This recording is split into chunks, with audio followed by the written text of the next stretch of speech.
بسم الله الرحمن الرحیم. قدرمندو لیدونکو او اوریدونکو او ګرانو هیوادوالو سلامونه او احترامات مې ومنئ. نن څلورم د دسمبر کال 2015 چې د پنجشنبې ورځ سره سمون خوري ستاسو خدمت کې حاضر یم. د نن ورځې موضوعات سیمه ییز، نړیوال او همدارنګه ستاسو پوښتنې او تبصرې دي.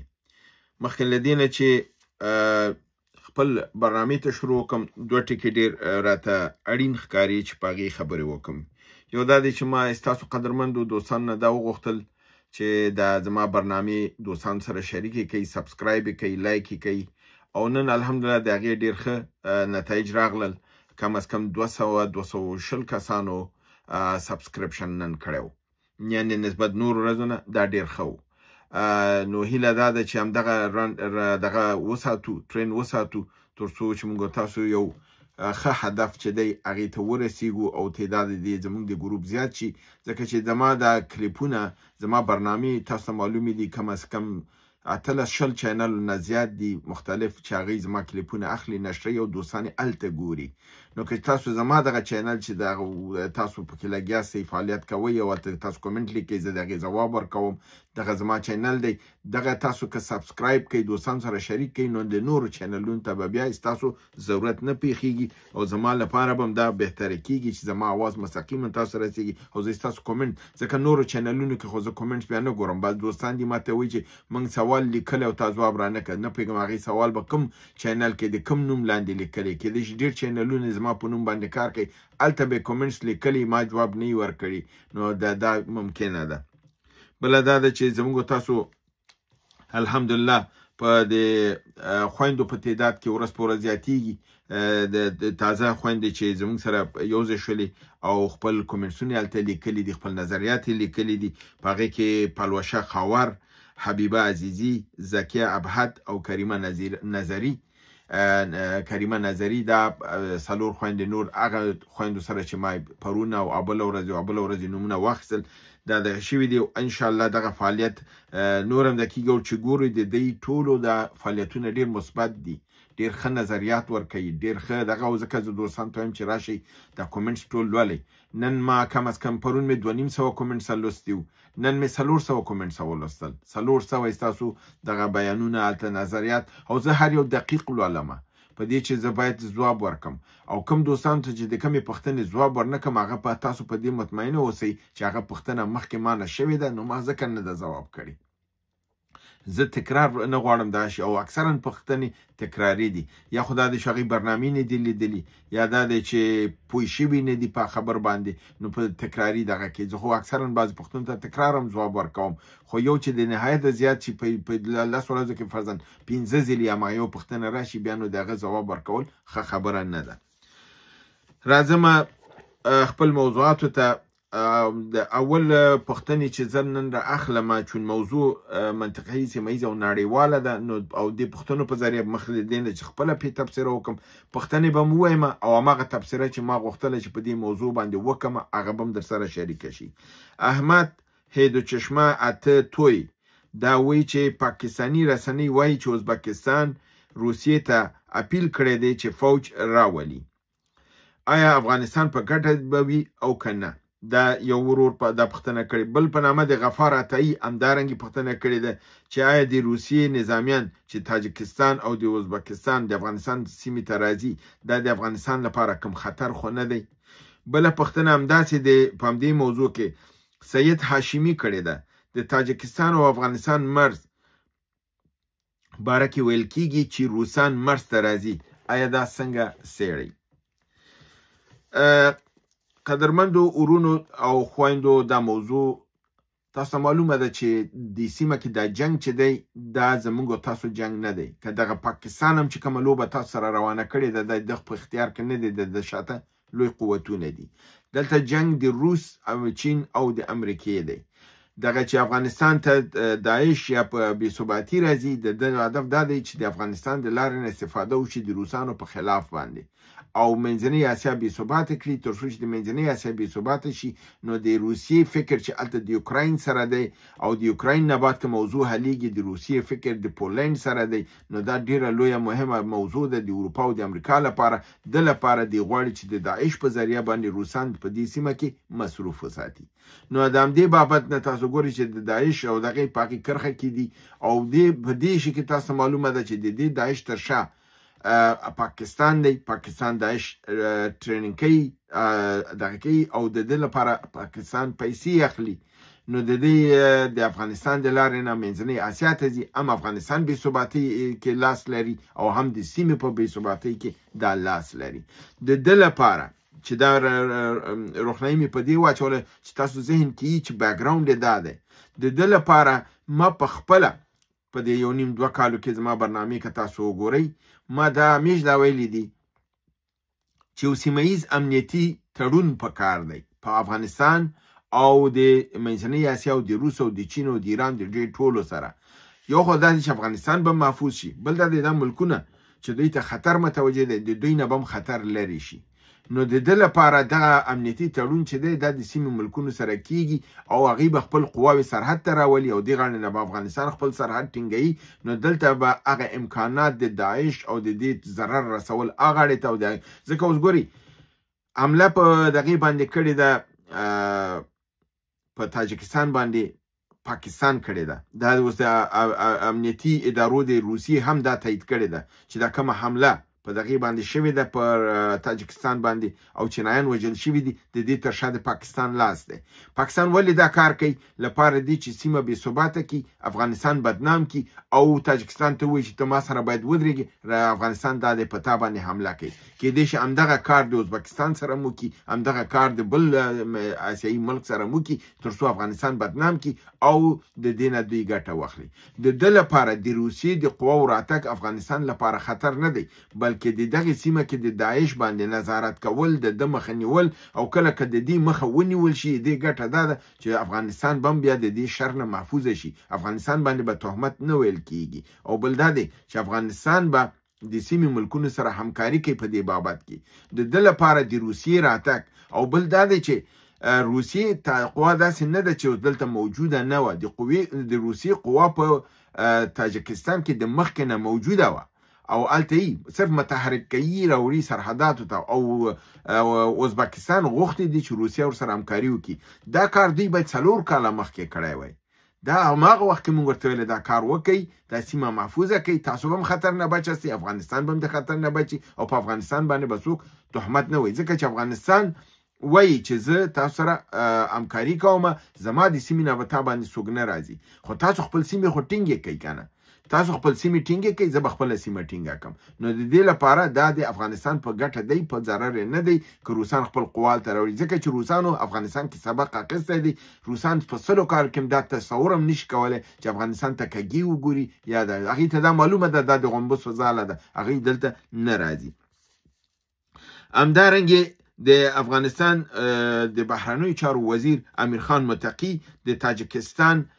وزیر خارجه سراج الدین مهدین ته تلیفون کړی دی او هغه سره خبرې کړې دي او دا اطمینان یې ورکړی چې د افغانستان نه به هېڅکله په تاسو برید نه کېږي او کوم جنایت چې اوس هم شوی دی دې کې د ګاونډیانو د دغې لاس دی موږ حاضر یو تاسو سره په ټولو تحقیقاتو کې همکاري وکړو او ستاسو خپل امنیت ونیسئ موږ خپل چې د دې نه دښمن دا یو ډېر مثبت قدم دی او د همدغه همکاریګانې او دغه تفاهمات چې دي مشکلات نور هم حلوي او مشکلات اسانه کوي نو د دې نه که زیات تفصیل ورکوم ډېر دقیقې د یو پوښتنه 9 دقیقې کم از کم ونیولې نو زه به د نورو دوستانو پوښتنو ته لاړ شم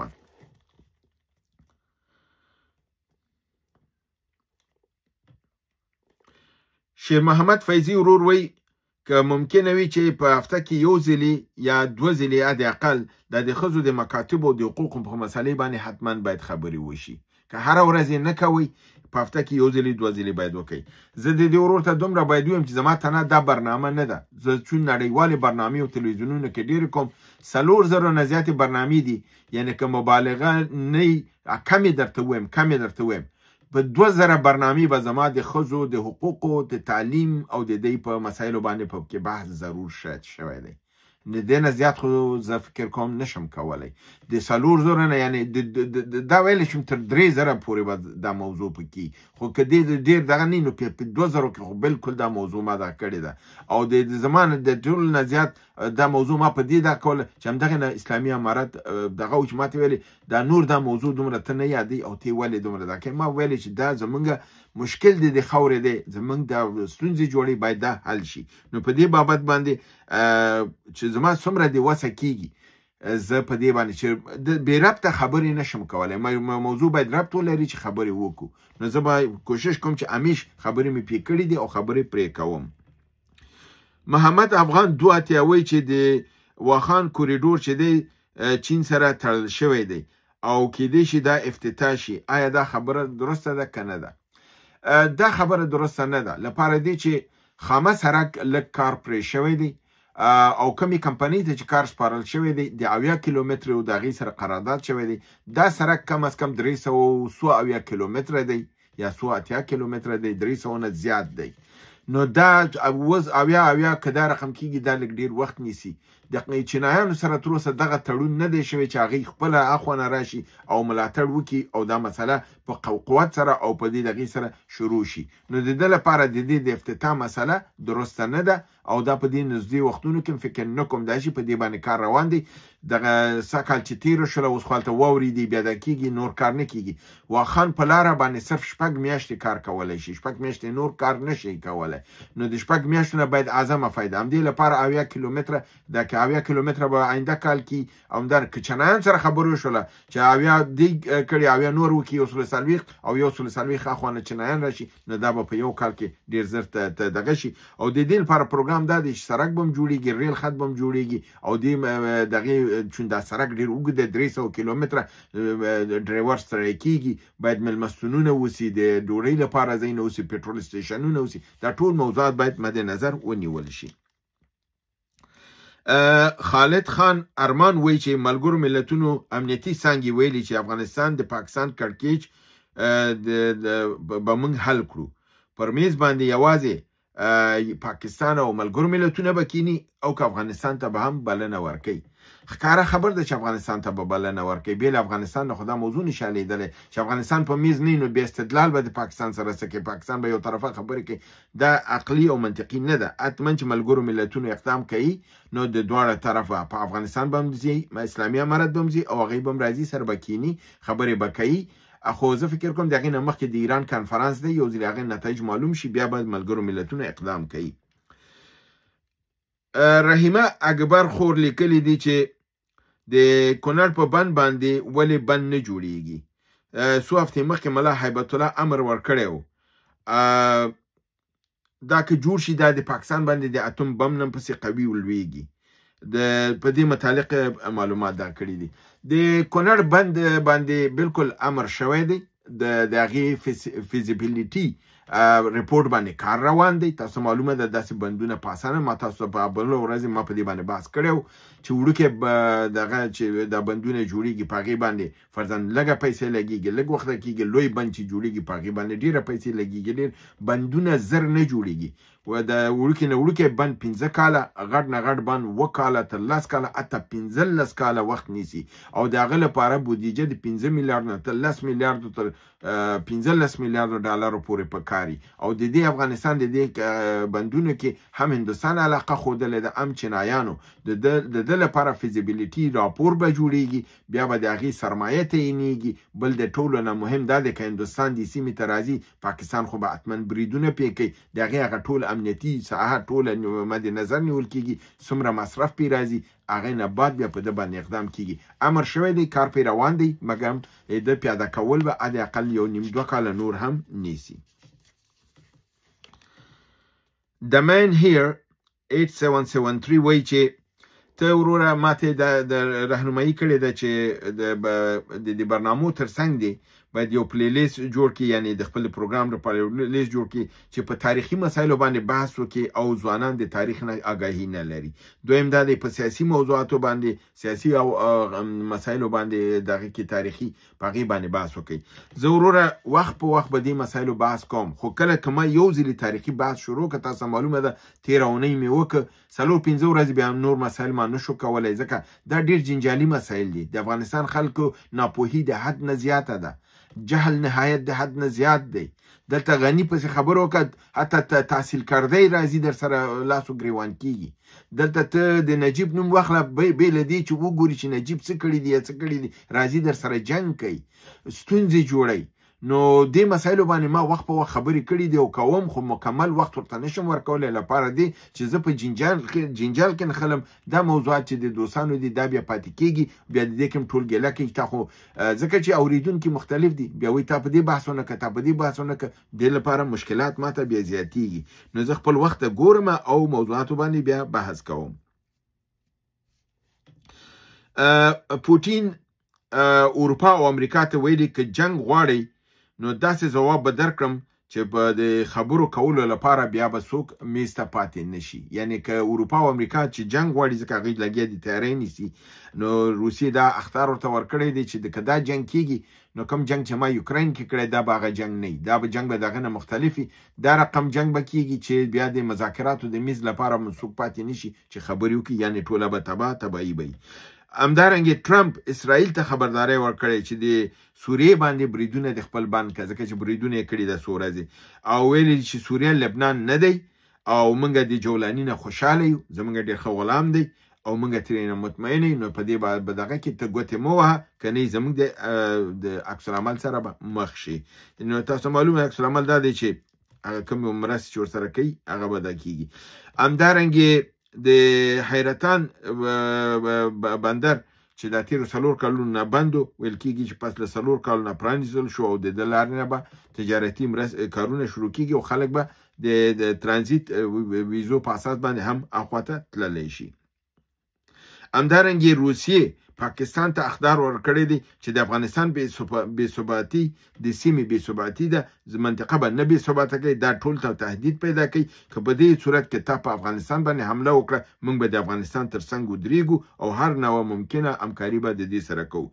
دیمیتروف پسکوف وویل چې د روسیې قواوې د تاجکستان کې چې دلته دي د ده نه به د امنیت لپاره کار اخیستل کېږي او په دې بابت کې د سیمې د امنیت لپاره او د موږ د هند سره هم خبرې کړې دي.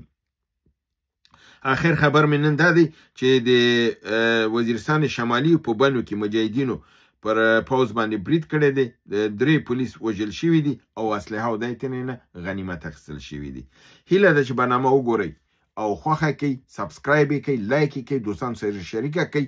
تر بل برنامې چې تاسو حضور ته حاضرېږم، تاسو په لوی پروردګار د عالمینو سپارم. وما علینا الا البلاغ.